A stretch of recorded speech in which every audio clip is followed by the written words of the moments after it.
Hey guys, welcome to day 17, week 3. Today we're talking about worship.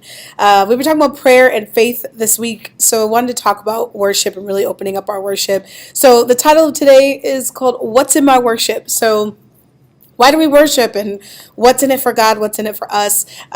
Worship is so personal, it's so private, it's such an intimate thing. And I believe that young people are some of the greatest, most powerful worshipers in the world because of just the sincerity of their relationship with God. Worship takes vulnerability, which just means really being open and allowing God to see all of you. When you worship, we worship Him because He's worthy of it. The scriptures let us know that He's worthy, that God is holy, that He is awesome. We can get ideas about how to express ourselves to God when we read the Psalms because David had such a unique and personal understanding of God's personality, His character, His victories, and all that God had done for David. And what's interesting about how David loved God is the fact that he was in exile a lot of his life. He was running a lot of his life. He had a lot of trial and tribulation, yet he loved God so much with all of his heart, and he believed in God's faithfulness even though he was personally going through some things. So he's this amazing example of worship and being faithful to God even when everything in your life isn't going right.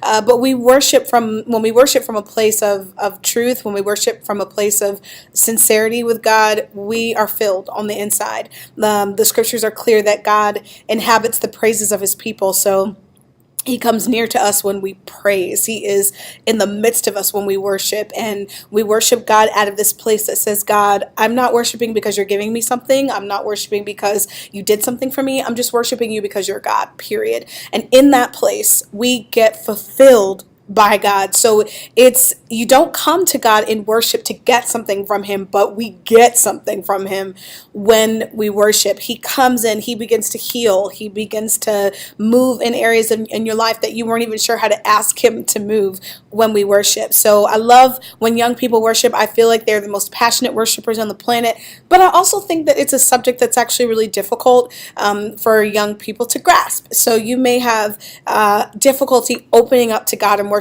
Maybe you feel awkward about raising your hands, or you feel awkward about engaging the way adults worship. And I would just say that you have to find your own way. You have to kind of tune everybody out when you worship, not like looking at the people around you or looking at the adults around you or observing how your parents are doing it or whatnot, but really trying to get to a place in God where you're focused on Him and He's with you and you're connecting. It's like making eye contact with somebody. So you're connecting one-on-one with God. And listen, worship the way you worship. If for you it's more aggressive and you like to dance and you like to move, then move and dance and flow with it. If for you you're more quiet, you're more reserved, then be more quiet and be more reserved. But the idea of worship should be sincere, it should be reverent, which means respectful. We should respect God when we worship and honor Him as God when we worship. We should not be tuned out in our worship sessions. We should be in tune with Him. It's an opportunity for you to come before God, to lay down your heart before Him, to allow Him to really minister to you, to speak to you, to relate to you, and for you to pour out all of your adoration for Him as well. It's an opportunity to say, God, I'm so thankful for everything that you have done for me. I'm so thankful for everything that you are to me. But it's also a way that we express ourselves without so many words. I love worship because I don't have to say that much. I can just sing. I can praise, I can open up my heart, and I can allow God to begin to move in me. And so what's in your worship? Sincerity, truth, honesty. There's also healing in our worship. God moves on our soul. He moves in the matters of our life when we worship. There's answered prayer in our worship. There is the wisdom of God can be found in our worship. So what happens is that when we worship, we completely open ourselves up to what God wants to do. So if you've ever had difficulty hearing from God and you're like, man, like I just can't seem to connect with Him or get on the same page, worship actually opens you up to being on the same page with God. It's an amazing thing.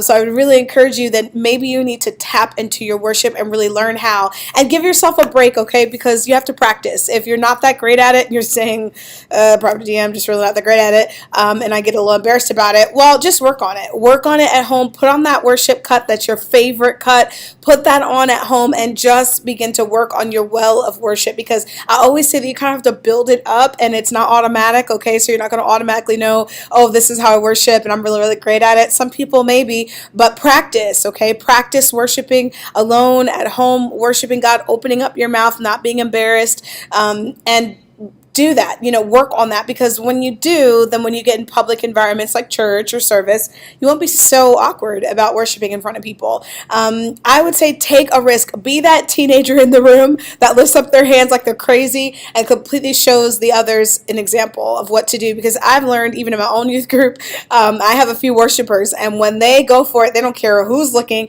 and it creates an atmosphere of worship. So I would say take a risk. Go out there on a limb. If you really love the Lord, then demonstrate that you love him. Be willing to take a risk for him, and don't be shy about it. Worship with all your heart and soul, and watch God begin to move in your life. So a lot of times worship opens up those stubborn doors, okay? Those doors that you just can't seem to get open. You've been praying about something. You've been praying to get free from something. You've been praying for God to move in this particular place in your life, and you can't really get that movement or that traction. Worship, it will completely open up the answer to that prayer, okay? So I just want to encourage you guys in that, to practice your worship and perfect it. I want to give you John, I didn't forget the scripture today, John chapter 4, verse 24.